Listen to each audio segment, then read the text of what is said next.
Hello, I'm Dan Rather, and welcome to the CBS Evening News Online Edition. Just ahead, a wave of attacks in Iraq on one of the holiest days of the year there. We'll give you a look at the politics behind the new violence. Also, raising the stakes. Soon, the reward for information leading to the capture of Osama bin Laden could be raised to $50 million. But will there be any takers? And in CBS's Friday Consumer Alert investigation, keeping your identity safe. You'll meet a crusader who's working hard to protect your privacy. It's all starting now on the CBS Evening News Online Edition. It was another especially deadly day in Iraq. Shiite faithful gathered in their mosques became easy targets for terrorists. As the Shiites performed the most important rituals on their religious calendar, the bombers struck with lethal force.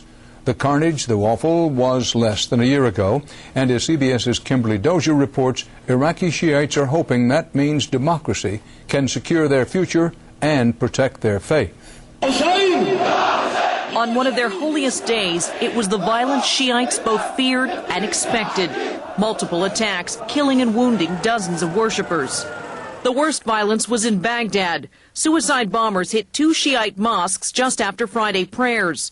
Another explosion hit one of the many religious processions around the city, and another suicide bomber struck one of the police checkpoints, meant to keep the bombers at bay. Baghdad streets were packed with Shiites commemorating the violent death of 7th century Imam Hussein. The faithful recreate his suffering each year, beating themselves with chains and swords. The annual pilgrimage culminates tomorrow in Karbala, where Imam Hussein is buried. Last year on this holiday, massive attacks left almost 200 people dead in both Karbala and Baghdad. Iraqi security forces feared bombers would hide again among the crowds in an ongoing strategy to stir Shiites against Sunnis. The militants have even expanded their religious targets, kidnapping an Iraqi Christian leader. In a new videotape, the man pleaded for the Pope to save his life. Religious leaders on all sides have urged their people to resist reacting with violence. That may be easier for the Shiites since their overwhelming victory at the polls. Two of their candidates, Ibrahim al-Jafri and Ahmed Chalabi, are in the running for the powerful post of prime minister, and Shiite political power is only expected to grow. Iraq's Sunnis are bitter over the Shiite political ascendancy, and bitter, too, that they've been offered little in the way of a share of that power. That's why many Iraqis simply assume the Sunnis are responsible for the continuing violence. Kimberly Dozier, CBS News, Baghdad. Where is Osama bin Laden?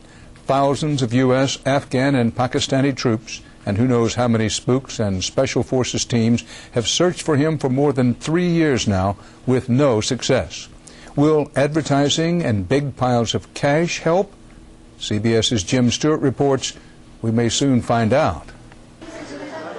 Hoping that plain old greed and publicity will prompt a slew of new leads, U.S. officials are blanketing Pakistani television with more most wanted ads for Osama bin Laden and his terrorists.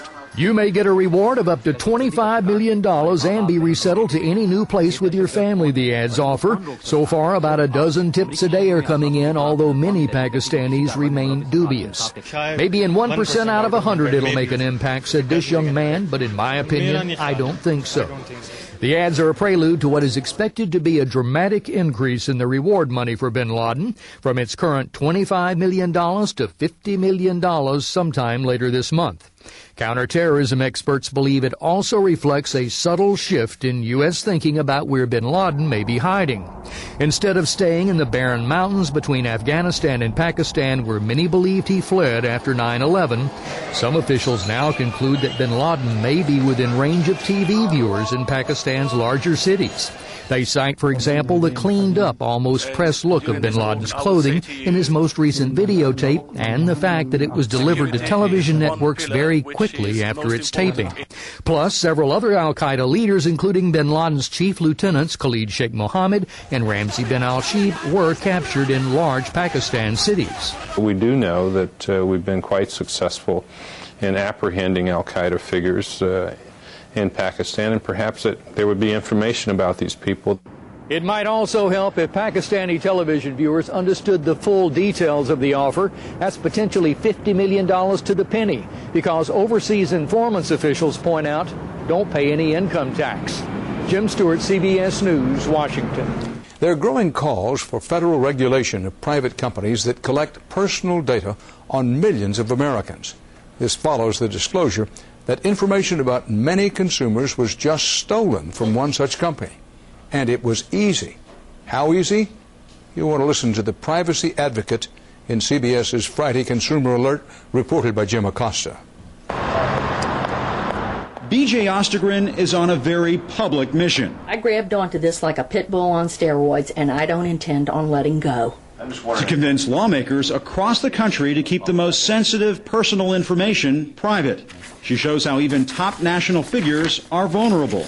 Take former Secretary of State Colin Powell. That's the address to his home, and there is his and his wife's Social Security number. I wonder if they know that. There's nothing new about getting your hands on sensitive information in public records. The records were always available at the county courthouse. What is new is that depending on where you live, the courthouse is in your computer. I'll show you how easy it is to get. That's because more and more county clerk websites are feverishly putting vast numbers of public records online. Almost anything you can think of, from traffic tickets to deed records. We have got Porter J. Goss's records right here. The director of the CIA. This is the new director of the CIA. There it is. And there is Porter J. Goss's Social Security number in Lee County, Florida. Anyone, capitalize it, underline it, put it in italics. Anyone, because there are public records, can have access to electronic records because that is the law.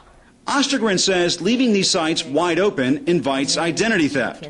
Just ask sports arena manager Jim Mooring. It was just as easy as a click to get your Social Security number. My Social Security number, pretty much everything. After his Social Security number was exposed on a county clerk's website, a criminal opened up 7 credit cards in his name, racking up $11,000 in charges. Putting somebody's entire life on a computer screen without any kind of filters on it is ridiculous. It's crazy. How do you have an informed citizen if there's no access to public records? But open government advocate Frosty Landon argues the benefits that an open society gains from having full access to information far outweighs the risk. People can have actual access to public records without being a lawyer who knows the way around the courthouse. Now you just have to know your way around a computer. Anyone can have access, whether it's a burglar, whether it might be someone in Timbuktu. To stop that burglar in Timbuktu, B.J. Ostergren has deputized herself the new sheriff. And there's their Social Security number with their home address. In the very public world of public records. Jim Acosta, CBS News, Cincinnati. More stories are simply a click away. But be sure to join me on television for the on-air edition of the CBS Evening News. On Monday's broadcast, Wiring Classrooms for Sound. Many schools are doing it, and you'll want to hear the difference it's making in students' performance. For CBSNews.com, I'm Dan Rather.